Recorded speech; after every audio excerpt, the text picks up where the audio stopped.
Hello friends, how are you doing? My name is Hardik Harsora and I am your management consultant helping your business grow.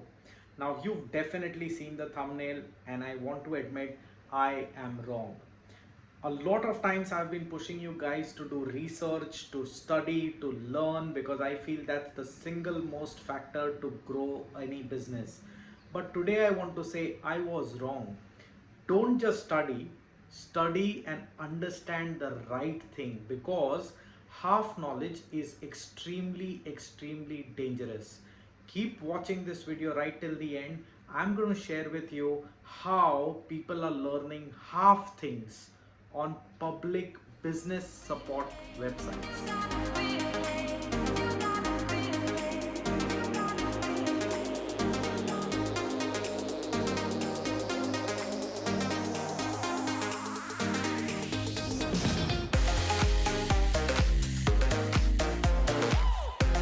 Welcome back.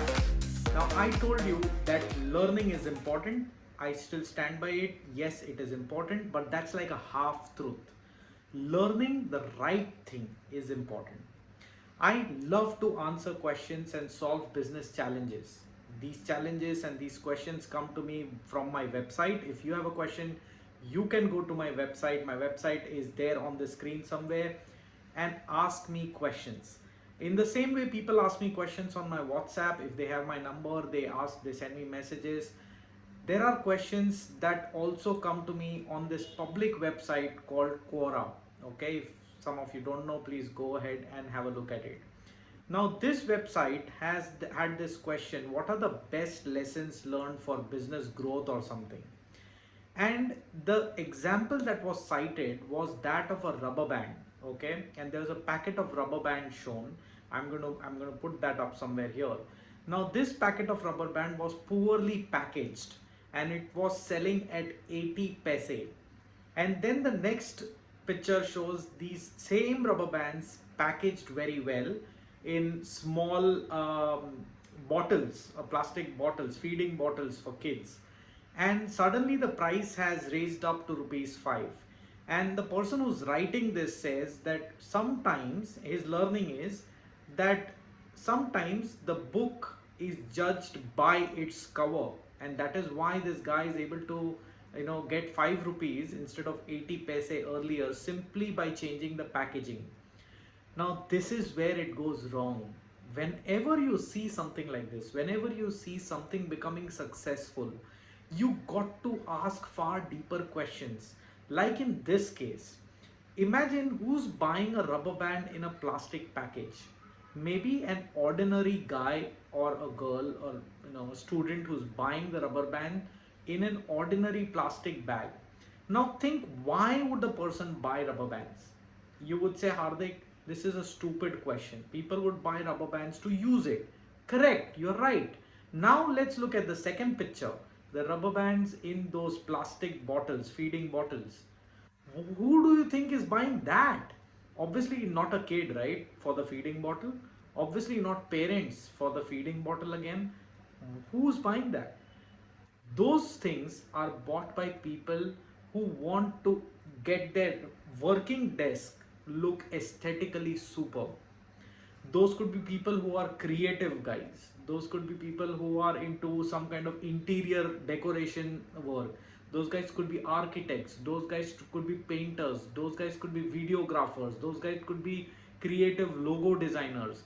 Or those guys could simply be people who appreciate a good working desk. Now, when I said all of this, look at this picture again.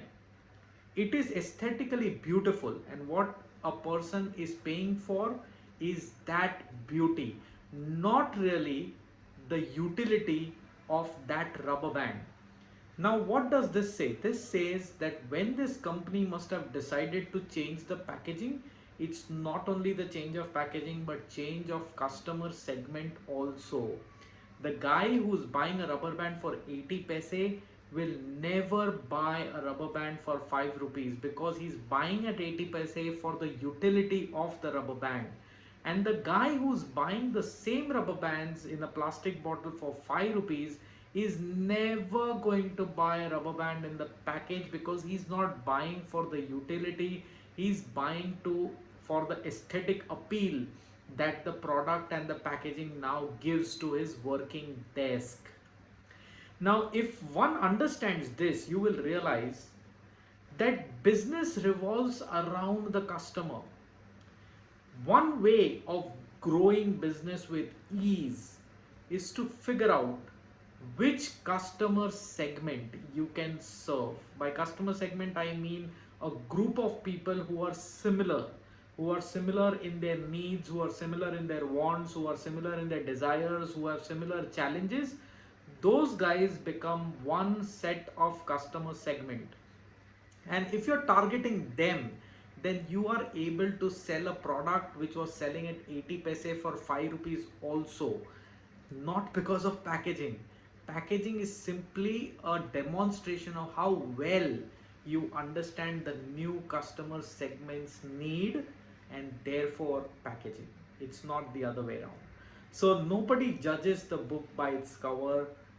Don't take things so literally. Ask deeper questions. Most often than not, when we see successful people or success stories, we do not ask deep questions. Most of the times we say, okay, he was an overnight success. Maybe yes, but that overnight success happened because of years of study. After that study, after that trial, after that understanding of the customer segment, he developed something, and that became an overnight success. So don't look at the tip of the iceberg, my friend. Look deeper is what I would suggest. So if you have questions like this, you can go on Quora, you can go on to my website, and you can ask me questions. I'm more than happy to take those questions. Don't stop. It's a lockdown period for health reasons, not for business reasons. Don't stop. There are ways to figure it out. Keep going and keep propelling.